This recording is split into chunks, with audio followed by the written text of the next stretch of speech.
Hello, and welcome to this examination of the 15th card in the Major Arcanum of the Tarot deck, the Devil. This is a card that many tarot users have difficulty with when they first start out because it's so heavily laden with Christian symbology. So I'm going to be taking a look at some of the older classical meanings of the devil and watching as different interpretations of it in different decks take it completely out of Christian symbology into other ideas. To get a look at the classic image of the devil, we have this card from the Modern Witch Tarot deck by Sterle and Vita Ayala. The Modern Witch Tarot deck works to stay very close to the symbology found in the Rider-Waite-Smith Tarot deck. So this is a good look at what a lot of the classic devil cards look like. We have the devil, some form of the beast, looming large in the background, sitting on a throne. We have two figures in front of it tied to the devil's throne. And one key aspect of the devil that has been part of its symbology from the very beginning has been those ties, those bindings. Yes, they're there. Yes, they're restricting the movement of the figures in the card, but they are also loose. So that's been a key meaning of the devil card, that the bindings are loose. They could be removed if the figures wanted them to, but those figures are choosing to remain tied to the devil. Now, the old ideas behind the devil card related it strongly to being tied to materialism, ignoring your spirituality. And in some ways, that grew out of the fact that the tarot became popular during England's spiritualism movement. So the devil represented someone who's ignoring their spiritualism. But a number of other meanings have joined the devil as time moved on. Here is another very different image of the devil, but also very Christian. So we have a different image of the devil from the Crystal Visions Tarot by Jennifer Galasso. And the Crystal Visions Tarot as a deck is a very feminine deck, so it's not a surprise that Jennifer Galasso chose to depict the devil as a female figure. But on the other hand, the offering of the forbidden fruit, that is an equally biblical scene, for all that there is a non-biblical figure in the background. So on the one hand, we have the female in the position of power in the card, the role of the devil, the role of tempting. But on the other hand, it's still the choice of someone else to be tempted to take the forbidden fruit that's being offered.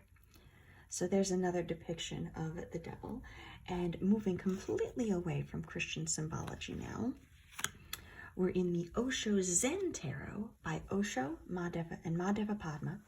And they took number 15 in the Major Arcana and they turned it into conditioning.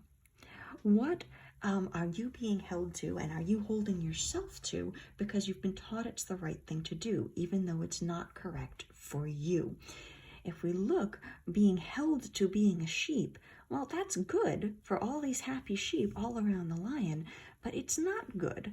It's not right. It's not natural for the lion, and it's doing nothing to help the lion. So in this version of the devil, they changed that focus really entirely in a lot of ways to the bonds. And they've also made it much more a matter of self-will. What bonds are you accepting that are not healthy and good for you? And this reflects a lot of the current ideas and meanings behind the devil card, where the devil doesn't just mean materialism. The devil might also represent toxic habits. It might represent an addiction. It might represent a pattern of behavior that only does harm to you or to people around you. It might represent an abusive relationship that someone is being tied to or believes they are trapped in, even as they're looking for a way out of it. So this idea of conditioning, what are you conditioned to accept? What have you been told you must accept that is not healthy for you? That's very strongly what the Osho Zen card calls into question when in its version of the devil card. A similar version, but focused more on a specific contemporary experience, comes from the Gay Tarot by Lee Bursten. This card is self-hatred. What have you been taught to believe about yourself that is not true? And this card brings it a little bit more into balance between an internal force and an external force, since what has been taught about the figure, it comes from the outside. It does not come from inside, but has been taught so hard and so strong by so many different sources that it has become an internal force. But it still very strongly calls the question of what beliefs and ideas do you hold about yourself, primarily here, that are just not true, that are hurting you and lead to hurtful behaviors. And so I found this a very powerful card in this deck. All right, one more depiction of how you tie yourself to the devil from the Robin Wood Tarot by Robin Wood. And this particular image, I think, is shows a very basic idea of the devil. Here's two figures that want to get out, that are reaching for that freedom, but they can't get there. They're trapped so long as they hold onto this shiny, valuable thing that they think they really want and they must have. As long as they're holding on to it, they can't get out. They can't get the freedom they want as long as they remain clinging. So it's a very clear metaphor that I see in the Robin Wood's depiction of the devil. All right, moving away from humanity entirely, we have The Trickster from the Magical Dogs Tarot by Mickie Mueller and Dan Mueller. And what I really, really like about this version of the devil, this number 15, is the fact that this is not a case where someone is tied to the devil. This is an equally balanced case where the devil might be the trickster, the one tricking you, the one keeping you caught in a web of deception, but equally, the trickster might be the one breaking free of the chains. So you could use the trickster energy as a way to break the illusions and bonds and unhealthy attachments that you might have inside you. So this balancing of the trickster idea between the one who's binding and the one who is bound is something I really like in this depiction.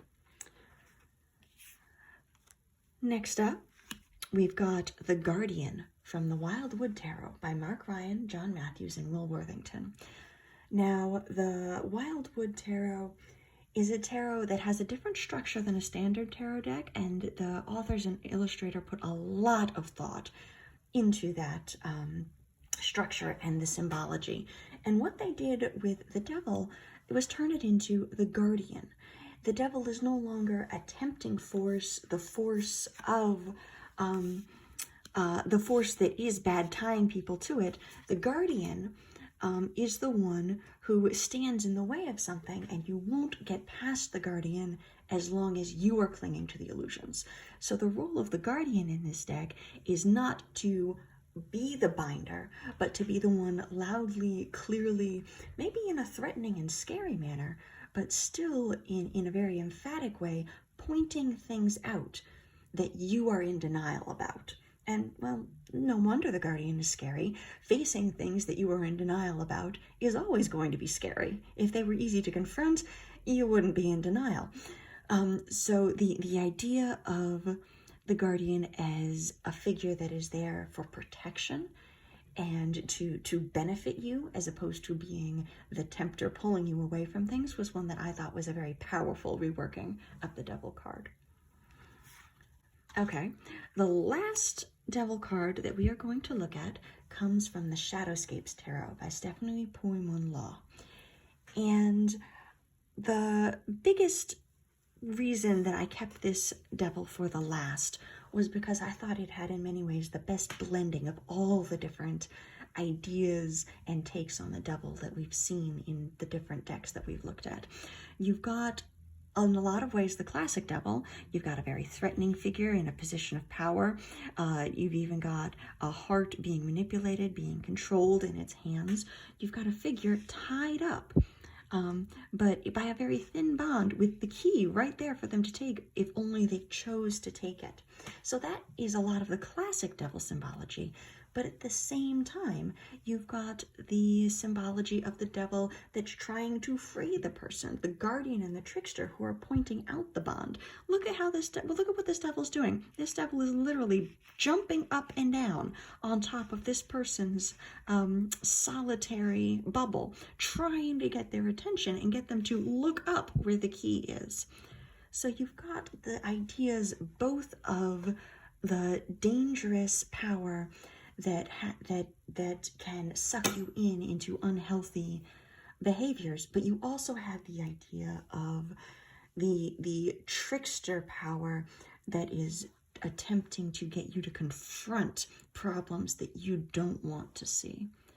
And that idea of confrontation and being bound are the things that I want to be the big takeaways from the devil card as we end this video.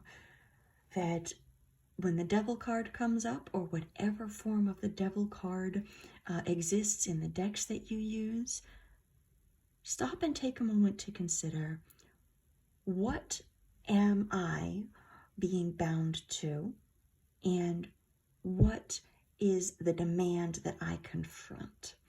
Those two ideas, I think, hit the heart of the devil card in most modern tarot decks. Thank you for joining me on this examination of the devil archetype in the tarot, and I will see you in another card.